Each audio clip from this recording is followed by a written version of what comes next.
Chapter 75. Self-Actualization, Final Responsibility. It was a looping, meandering alley in the midst of Hogwarts, wandering like a stray lock of hair, sometimes crossing itself, it seemed, but you couldn't ever get to the end if you gave in to the temptation of apparent shortcuts. At the end of the tangle, 6 students leaned against rough stones, robes black against the grey walls and trimmed in green, eyes darting from one to each other. Torches burned in the windowless sconce, casting light to ward off the darkness and heat to ward off the chill of the Slytherin dungeons. "I am certain," Reese Belka snapped. "Absolutely certain that was no true ritual. Little thirsty witches can't do that kind of magic, and even if they could, who's ever heard of a dark ritual which sacrifices a sealed horror for that?" "Were you?" said Lucian Boole. "I mean, after that girl snapped her fingers." Belka's glare should have melted him. "No," she spat. "I was not." "That is, she wasn't naked," drawled Marcus Flint, his broad shoulders leaning back in apparent relaxation against the lumpy stone surface. "Covered in chocolate frosting, yes, but not naked. This day, Potter has offered great insult to our houses," said the grim voice of Jamie Astorga. "Yes, well, I'm sorry to be blunt," Randolph Lee said evenly. The 7th-year duelist rubbed at his chin where a faint fuzz of beard had been allowed to grow. "But when someone sticks you to the ceiling, it's a message, Astorga. It's a message which says, I'm an incredibly powerful dark wizard who could have done anything to you I damn well pleased, and I don't care if your house is offended either." Robert Jugson III gave a soft, low laugh at this, a chuckle that sent chills down several spines. "It makes you wonder if you picked the wrong side, doesn't it? I've heard tales about messages like that, sent at the old Dark Lord's bidding." "I'm not ready to kneel to Potter just yet," said Astorga, staring hard into Jugson's eyes. "Neither am I," said Belka. Jugson was holding his wand, and he turned it idly back and forth in his fingers, pointing it up and then downward. "Are you a Gryffindor or a Slytherin?" said Jugson. "Everyone's got a prize. Everyone's smart." This statement produced a moment of silence. "Shouldn't Malfoy be here?" Boole said tentatively. Flint gave a dismissive flick of his fingers. "Whatever Malfoy's plotting, he wants to put on an air of innocence. He can't be seen missing at the same time as us." "But everyone knows that already," said Boole, "even in the other houses." "Yes, very clumsy," said Belka. She snorted. "Malfoy or no, he's just a little thirsty, and we don't need him here." "I'll owl my father," Jugson said softly, "and he will speak to Lord Malfoy himself." Abruptly, Jugson stopped speaking. "I don't know about you, dearies," Belka said with fake sweetness, "but I don't plan on running scared from a false ritual, and I'm not done with Potter and his pet mudblood." Nobody answered. All their gazes were looking past her. Slowly, Belka turned around to see what the others were staring at. "You will do nothing," hissed their head of house. Severus Snape's face was enraged. When he spoke, small spots of spittle flew from his mouth, further dotting his already dirtied robes. "You fools have done enough. You have embarrassed my house, lost to first years. Now you speak of embroiling noble lords of the Wizengamot in your pathetic, childish squabbles. I shall deal with this matter. You will not embarrass this house again. You will not risk embarrassing this house again. You are done with fighting witches, and if I hear otherwise..." If you thought they'd be sitting next to each other at dinner time after that, you'd be quite mistaken. "What does she want from me?" came the plaintive cry of a boy who, for all his extensive reading in the scientific literature, was still a bit naive about certain things. "Did she want to get beaten up?" The upper-year Ravenclaw boys who'd sat down next to him at the dinner table exchanged swift glances with each other until, by some unspoken protocol, the most experienced of their number spoke. "Look," said Artie Grey, the seventh year who was leading in their competition by 3 witches and a defence professor. "The thing you've got to understand is, just because she's angry doesn't mean you lost points. Miss Granger is angry because she got all frightened, and you're there to be blamed. You understand? But at the same time, even though she won't admit it, she'll be touched that her boyfriend went to such ridiculous and frankly insane lengths to protect her." "This is not about points," ground out Harry Potter, the words visibly escaping from between his clenched teeth. Dinner sat ignored on the table in front of him.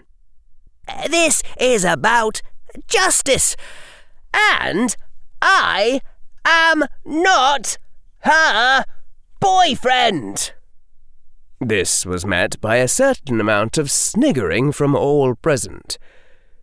"Yeah, well," said a 6th-year Ravenclaw boy, "I think after she kisses you to bring you out of dementation and you stick 44 bullies to the ceiling for her, we've gone way past she's not my girlfriend, really, and into the question of what your kids will be like." Wow, that's a scary thought. The Ravenclaw trailed off and then said in a smaller voice, "Please don't look at me like that." "Look," said Artie Grey, "I'm sorry to be blunt about this, but you can have justice, or you can have girls. You can't have both at the same time." He clapped a companionable hand on Harry Potter's shoulder. "You've got potential, kid. More potential than any wizard I've ever seen. But you've got to learn how to use it, you know? Be a bit sweeter to them. Learn some spells to clean up that mess you call hair. Above all, you need to hide your evilness better. Not too well, but better. Nice, well-groomed boys get girls. And dark wizards also get girls. But nice, well-groomed boys suspected of being secretly dark get more girls than you can imagine." "Not interested," Harry said flatly as he picked up the boy's hand from his shoulder and unceremoniously dropped it. "But you will be," said Artie Gray, his voice low and foreboding. "Ah, you will be." Elsewhere, along the same table, "Romantic!"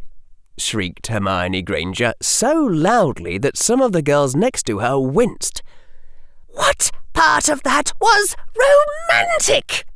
He didn't ask. He never asks. He just sends ghosts after people and glues them to ceilings and does whatever he wants with my life." "But don't you see," said a fourth-year witch, "it means that even though he's evil, he loves you." "You're not helping," said Penelope Clearwater a little further down the table, but she was ignored. Several older witches had started toward Hermione after she sat down at the extreme opposite end of the table from Harry Potter, but then a swifter cloud of younger girls had surrounded Hermione in an impenetrable barrier. "Boys," said Hermione Granger, "should not be allowed to love girls without asking them first. This is true in a number of ways, and especially when it comes to gluing people to the ceiling." This was also ignored. "It's just like a play," sighed a third-year girl. "A play?" said Hermione. "I'd like to see the play where anything like this happens." "Oh," said the third-year girl. "I was thinking of this really romantic one, where there's this very nice, sweet boy who makes a flute call, only he mispronounces his destination and stumbles out into this room full of dark wizards who are performing a forbidden ritual that should have stayed forever lost to time. And they're sacrificing 7 victims in order to unseal this ancient horror which is supposed to grant someone a wish if it's freed. So, of course, the boy's presence interrupts the ritual, and as the horror is eating all the dark wizards and everyone's dying, the boy's last thought is that he wishes he could have had a girlfriend. And the next thing you know, the boy's lying in the lap of this beautiful woman whose eyes are burning with a dreadful light. Only she doesn't understand anything about being human, so the boy always has to stop her eating people. This is just like that play, only you're the boy and Harry Potter's the girl." "That," Hermione said, feeling quite surprised, "that actually does sound something like—" "It does?" blurted a second-year girl sitting across the table, who was now leaning forward, looking horrified and yet even more fascinated. "No," said Hermione. "I mean, he's not my boyfriend." 2 seconds later, Hermione's ears caught up with what her lips had just said. The fourth-year witch put her hand on Hermione's shoulder and gave her a comforting squeeze. "Miss Granger," she said in a soothing voice, "I think if you're really honest with yourself, you'll admit that the real reason you're angry with your Dark Master is that he channeled his unspeakable powers through Tracy Davis instead of you." Hermione's mouth opened, but her throat locked up before the words came out, which was probably a good thing, because if she'd actually yelled that loudly, it would have broken something. "How's that possible, actually?" said the third-year girl. "I mean, for Harry Potter to work through another girl, even though he's bound himself to you. To the three of you have one of those, arrangements?" said Hermione Granger, her throat still locked, her brain halted, and her vocal cords spontaneously making a noise like she was coughing up a yak. Later. "I don't understand why you're being so unreasonable," said another second-year witch who'd replaced the third-year girl after Hermione had threatened to ask Tracy to eat her soul. "I mean, really, if someone like Harry Potter rescued me, I'd be sending him thank you cards and hugging him and—" The girl's face was a bit red. "Well, kissing him, I'd hope." "Yeah," said the other second-year witch. "I've never understood why girls in plays get angry when the main character goes out of his way to be nice to them. I wouldn't act like that if the hero liked me." Hermione Granger had dropped her head to the dinner table, her hands slowly pulling at her hair. "You just don't understand male psychology," the fourth-year witch said in an authoritative voice. "Granger's got to make it look like she can mysteriously resist his seductive charm." Even later.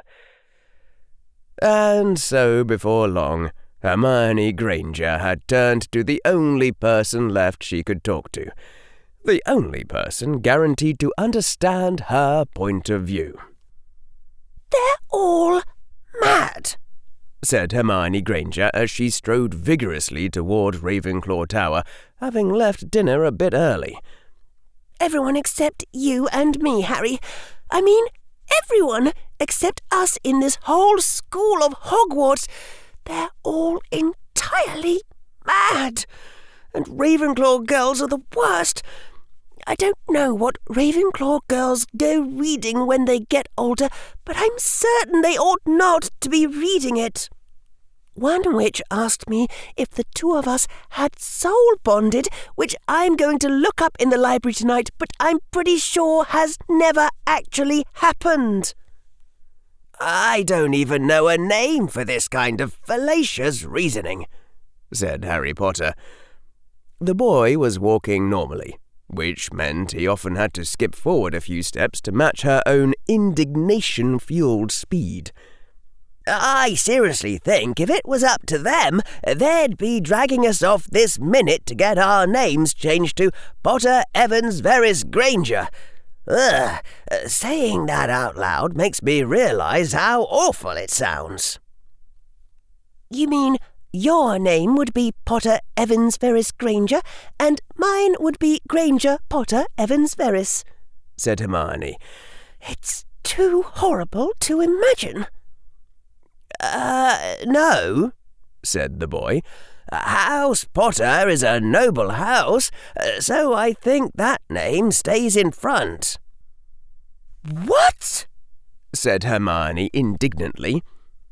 "Who says we have to—" There was a sudden, awful silence, broken only by the thuds of their shoes. "Anyhow," Hermione said hastily, "some of the crazy things they said at dinner got me thinking, so I just want to say, Harry, that I really am grateful to you for saving me and everybody from getting beat up.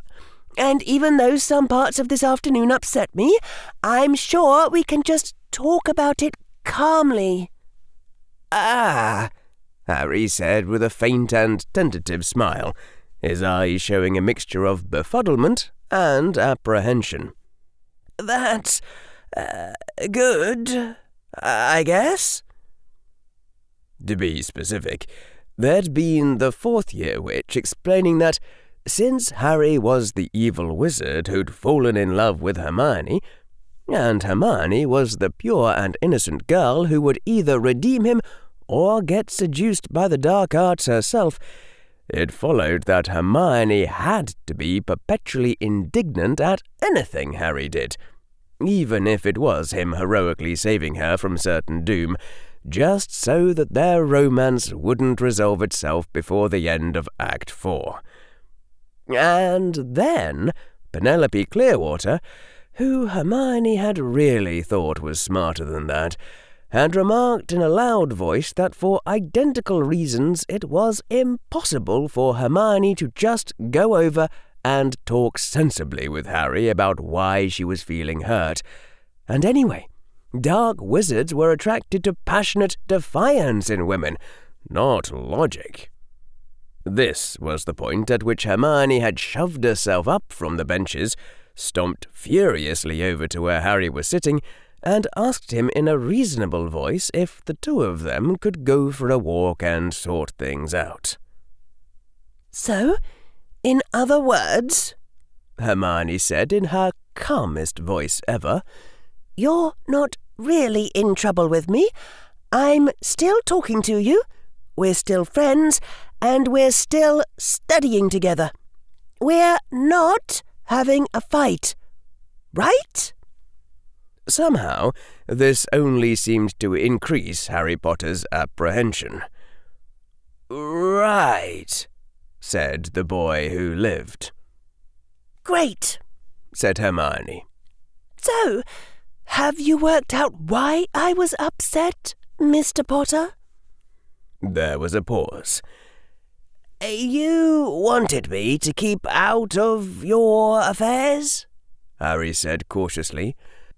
"I mean, I know you wanted to do things on your own, and I was staying out of your way until I heard you'd gotten ambushed by 3 junior Death Eaters, and honestly, I wasn't expecting that. Professor Quirrell wasn't expecting that. I started to worry you'd gotten in over your head, and then, no offence, Hermione, 44 bullies in a massed ambush is way beyond what anyone could handle without help. That's why I thought you really needed help. Just that once." "No, that part's fine," said Hermione. "We were in over our heads, honestly.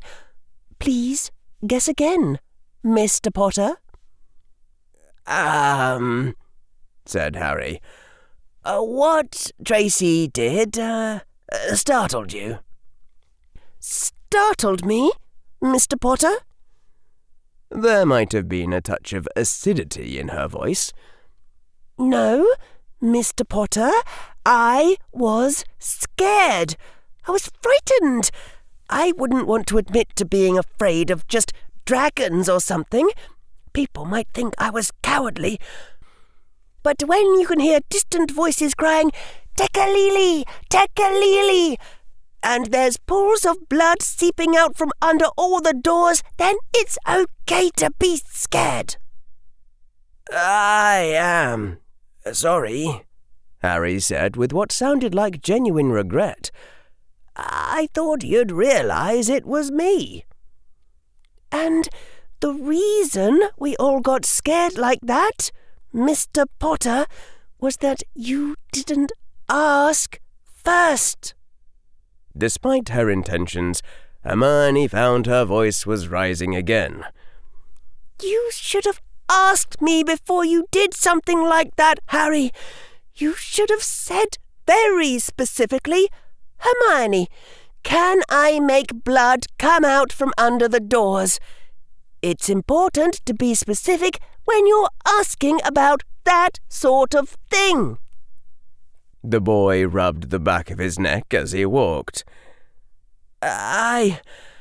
Honestly, I just thought you'd have to say no."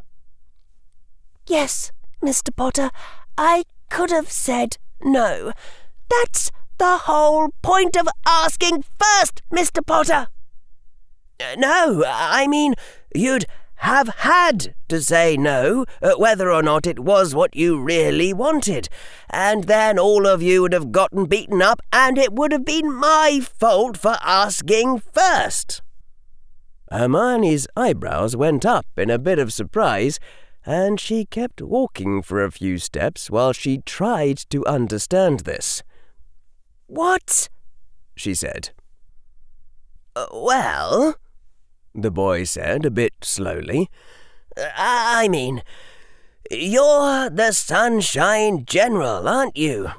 You couldn't say yes to me scaring people, not even bullies, not even to save your friends from getting beaten up. You would have had to say no, and then you would have gotten hurt. This way, you can tell people honestly that you had no idea and that it wasn't your fault. That's why I didn't warn you." Hermione stopped walking, turned to face Harry full on instead of just turning her head.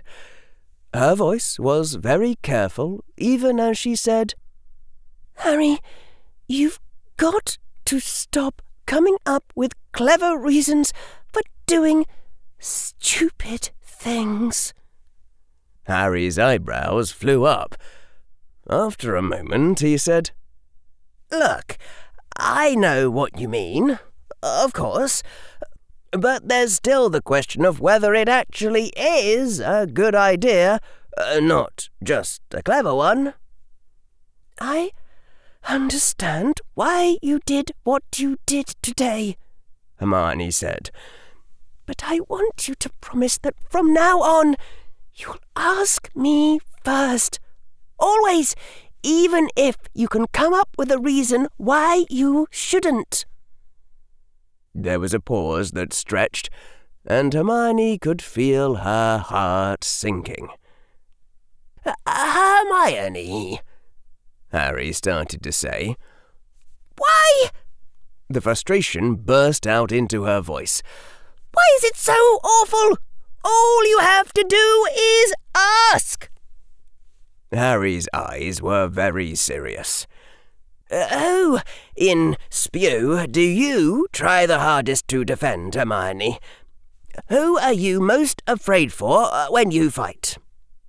"Hannah Abbott," Hermione said without having to think about it, and then felt a little bad because Hannah was trying hard, and she had improved a lot. "Would you feel okay about trusting someone else, like Tracy, with final responsibility for protecting Hannah? If you knew Hannah was about to walk into an ambush, and you came up with a plan for protecting her, would you feel good about letting Tracy say whether or not you were allowed to do it?" "Well, no," said Hermione, puzzled.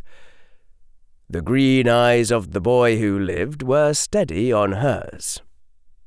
"Would you trust Hannah to have the final say in whether she needed protecting?" "I," said Hermione, and then paused. It was strange. She knew the right answer, and she also knew the right answer wasn't actually true. Hannah was trying so hard to prove she wasn't afraid, even though she was, and it was easy to see how the Hufflepuff girl might try too hard. Then Hermione realized the implication. "You think I'm like Hannah?" Not exactly." Harry ran his hands through his mess of hair.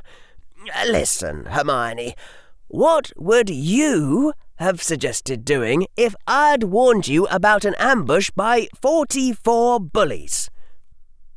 "I would have done the responsible thing and told Professor McGonagall and let her take care of it," Hermione said promptly.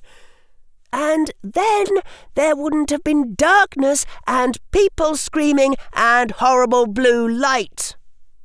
But Harry just shook his head. "That's not the responsible thing to do, Hermione. It's what someone playing the role of a responsible girl would do.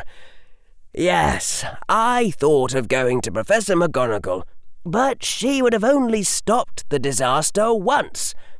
Probably before any disturbance happened in the first place, like by telling the bullies she knew. If the bullies got punished just for plotting, it would be by losing house points, or at worst, a day's in detention, not anything that would really scare them. And then the bullies would have tried again. Fewer of them, with better operational security, so I didn't hear about it. They would probably ambush one of you alone. Professor McGonagall doesn't have the authority to do something scary enough to protect you, and she wouldn't have overstepped her authority because she's not really responsible. Professor McGonagall isn't responsible? Hermione said incredulously. She jammed her hands into her hips, now openly glaring at him. Are you nuts? The boy didn't blink. You could call it heroic responsibility, maybe, Harry Potter said. Not like the usual sort.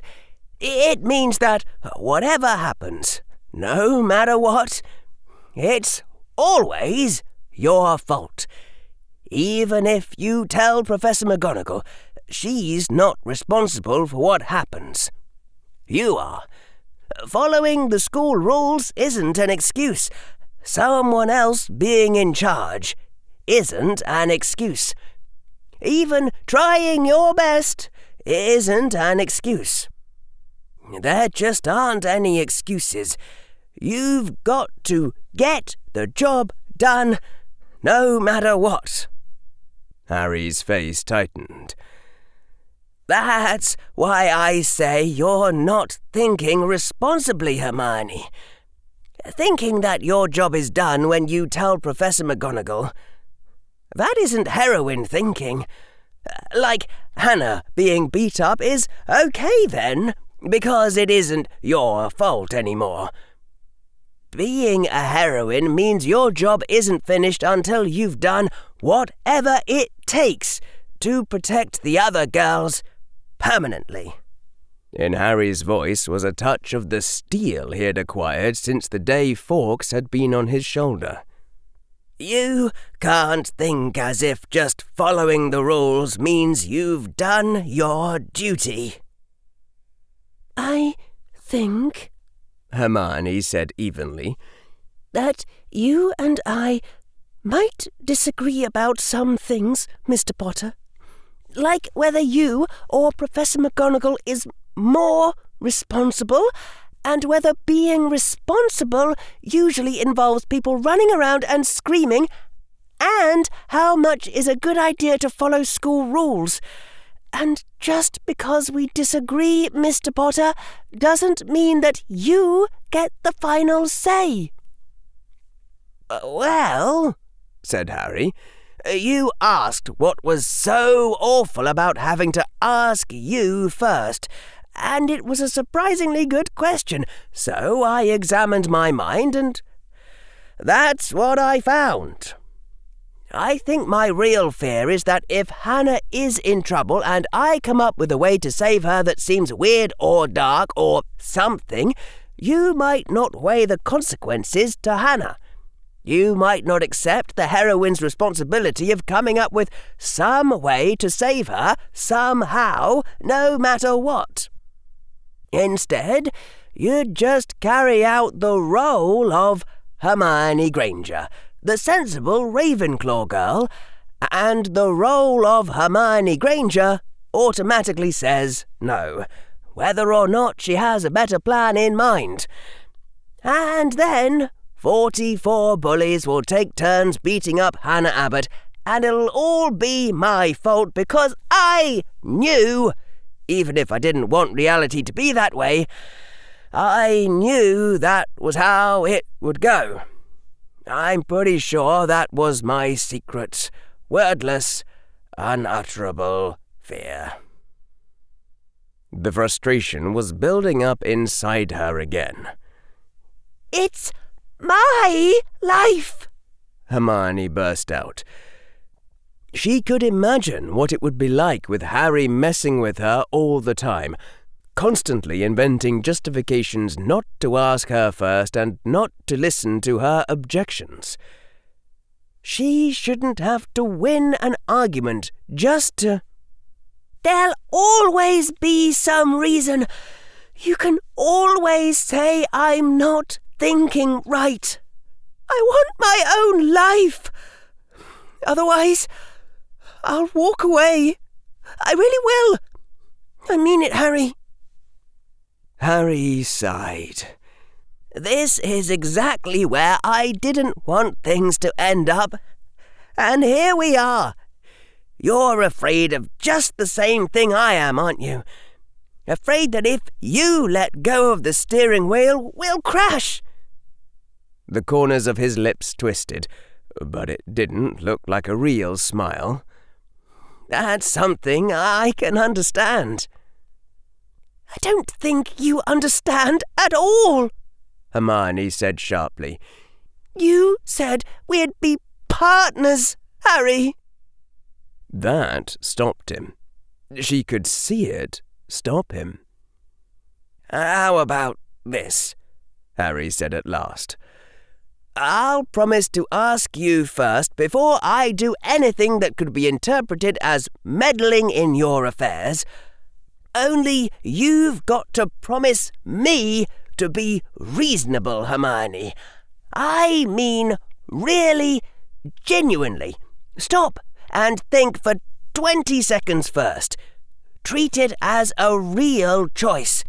The sort of reasonableness where you realize I'm offering a way to protect the other girls, and that if you automatically say no without considering it properly, there's this actual consequence where Hannah Abbott ends up in the hospital." Hermione stared at Harry as his recitation wound down.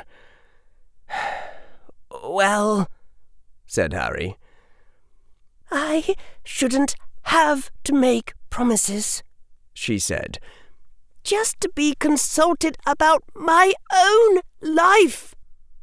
She turned from Harry and began walking toward the Ravenclaw Tower, not looking at him. "But I'll think about it anyway." She heard Harry sigh, and after that they walked in silence for a while, passing through an archway of some reddish metal like copper, into a corridor that was just like the one they'd left, except that it was tiled in pentagons instead of squares. "Hermione," said Harry, "I've been watching you and thinking, since the day you said you were going to be a hero, you've got the courage. You'll fight for what's right, even in the face of enemies that would scare other people away. You've certainly got the raw intelligence for it, and you're probably a better person inside than I am. But even so, well, to be honest, Hermione, I can't quite see you filling Dumbledore's shoes, leading Magical Britain's fight against you-know-who. Not yet, anyway." Hermione had turned her head to stare at Harry, who just went on walking as though lost in thought. Fill those shoes? She'd never tried to imagine herself that way. She'd never imagined imagining herself that way. "And maybe I'm wrong," Harry said as they walked. "Maybe I've just read too many stories where the heroes never do the sensible thing and follow the rules and tell their Professor McGonagalls. So my brain doesn't think you're a proper storybook hero. Maybe it's you who's the sane one, Hermione, and me who's just being silly. But every time you talk about following rules or relying on teachers, I get that same feeling. Like it's bound to end up with this one last thing that's stopping you. One last thing that puts your PC self to sleep and turns you into an NPC again. Harry let out a sigh. Maybe that's why Dumbledore said I should have wicked step-parents. He said what? Harry nodded. I still don't know whether the headmaster was joking or... The thing is, he was right, in a way. I had loving parents, but I never felt like I could trust their decisions. They weren't sane enough. I always knew that if I didn't think things through myself, I might get hurt. Professor McGonagall will do whatever it takes to get the job done if I'm there to nag her about it. She doesn't break rules on her own without heroic supervision. Professor Quirrell really is someone who gets things done no matter what, and he's the only other person I know who notices stuff like the snitch ruining Quidditch. But him, I can't trust to be good.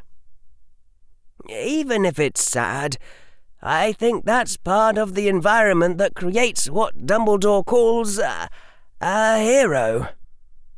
People who don't have anyone else to shove final responsibility onto, and that's why they form the mental habit of tracking everything themselves.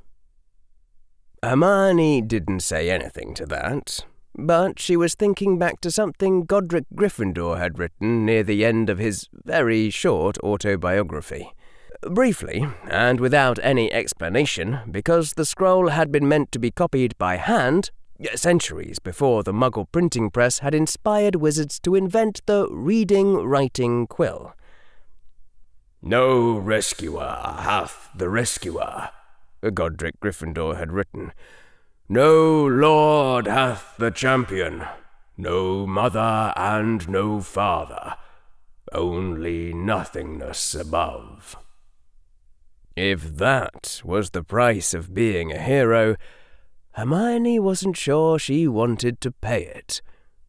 Or maybe, though it wasn't the sort of thing she'd have thought before she started hanging around Harry, maybe Godric Gryffindor had gotten it wrong. "Do you trust Dumbledore?" Hermione said. "I mean, he's right here in our school, and he's the most legendary hero in the whole world." "He was the most legendary hero," said Harry. "Now he sets chickens on fire. Honestly, does Dumbledore seem reliable to you?" Hermione didn't answer. Side by side, the two of them began to climb huge, wide spiral stairs, the steps alternating between bronze metal and blue stone. The final approach to where the Ravenclaw portrait waited to guard their dorm with silly riddles. "Oh, and I just thought of something I should tell you," Harry said when they were about halfway up. "Since it affects your life and all, think of it as a sort of down payment." "What is it?" said Hermione. "I predict Spew is about to retire." "Retire?" Hermione said, almost stumbling on one of the stairs. "Yeah," Harry said. I mean, I could be wrong, but I suspect the teachers are about to clamp down hard on fighting in the corridors." Harry was grinning as he spoke, a glint in his eyes behind the glasses, hinting at secret knowledge. "Cast new wards to detect offensive hexes, or start verifying reports of bullying using Veritaserum. I can think of several ways they might shut it down. But if I'm right, It's something to celebrate, Hermione. You, and all of you, you kicked up enough public ruckus that you got them to actually do something about the bullying. All the bullying.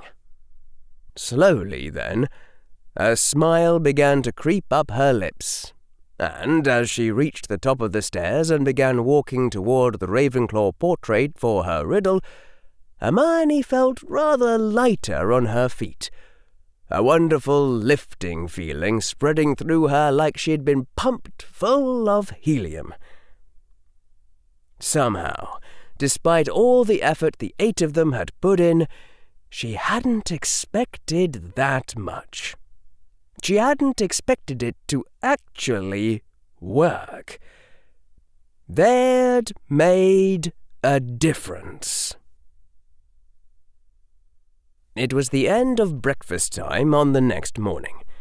The students from every year sat very still in their benches, all heads turned in the same direction, toward the head table, before which one lone first-year girl stood rigid and motionless, her head tilted back to stare up at the head of House Slytherin. Professor Snape's face was twisted with fury and triumph, vindictive as any painting of a dark wizard, and behind him the other professors sat at the head table, watching with faces as though carved from stone.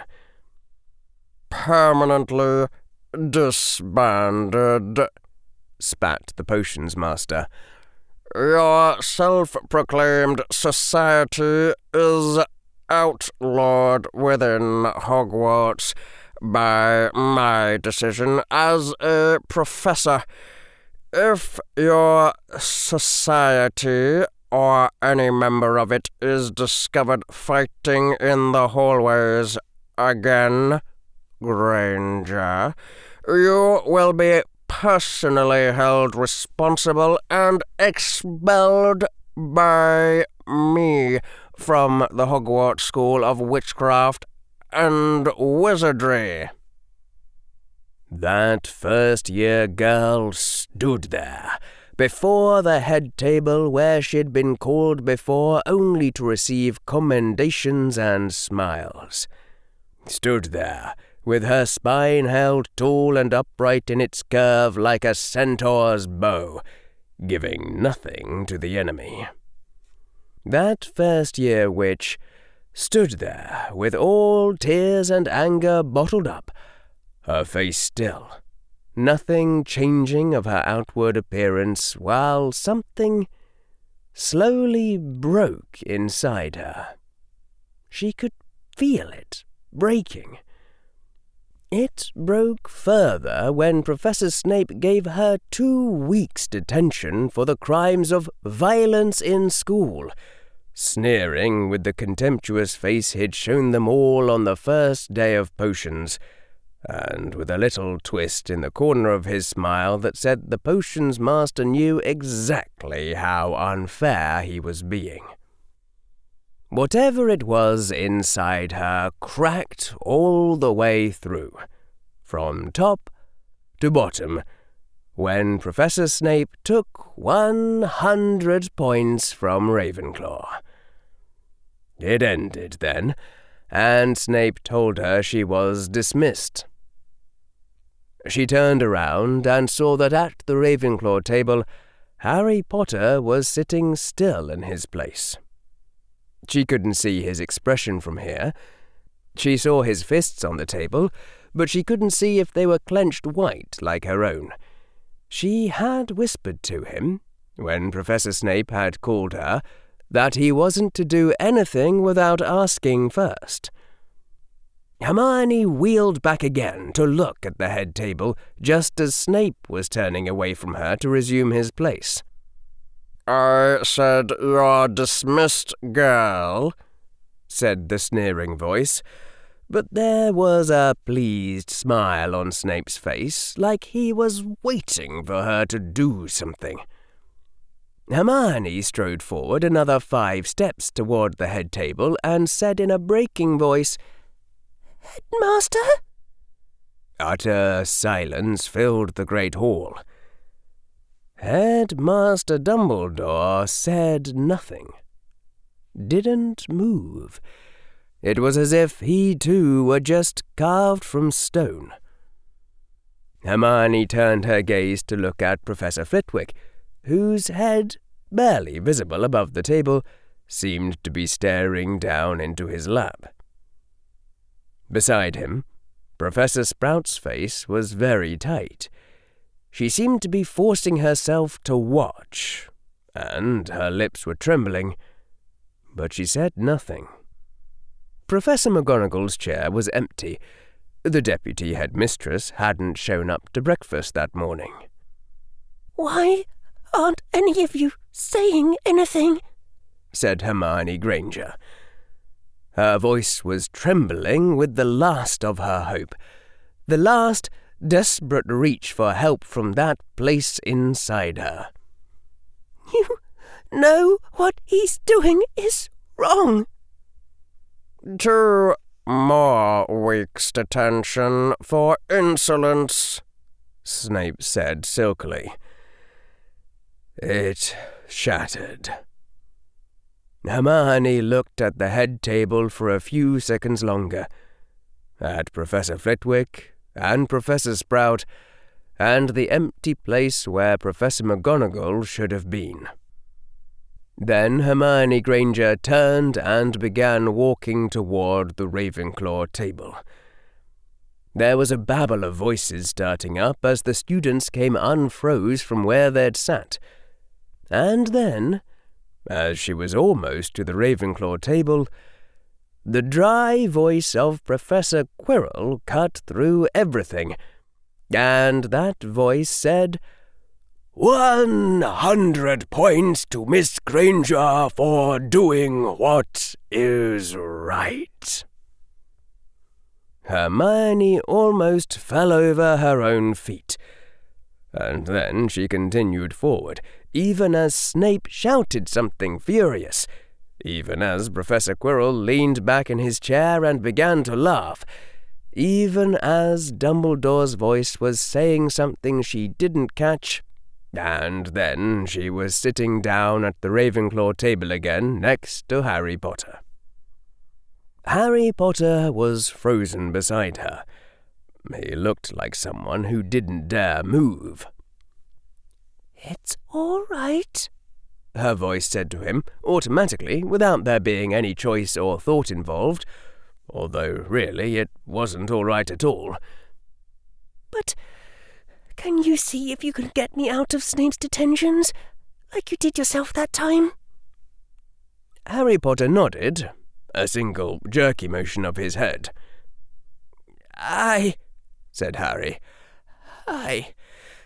I'm sorry, this is all my fault." "Don't be ridiculous." It was odd how her voice was coming out all normal and without her thinking about what to say. Hermione looked down at her breakfast plate, but eating seemed to be clearly out of the question. There was a roiling and churning in her stomach which suggested that she was already on the verge of throwing up, which was odd because she could have sworn her whole body felt numb, like she wasn't feeling anything at the same time. "And," her voice said, "if you want to break school rules or something, you can ask me about it. I promise I won't just say no."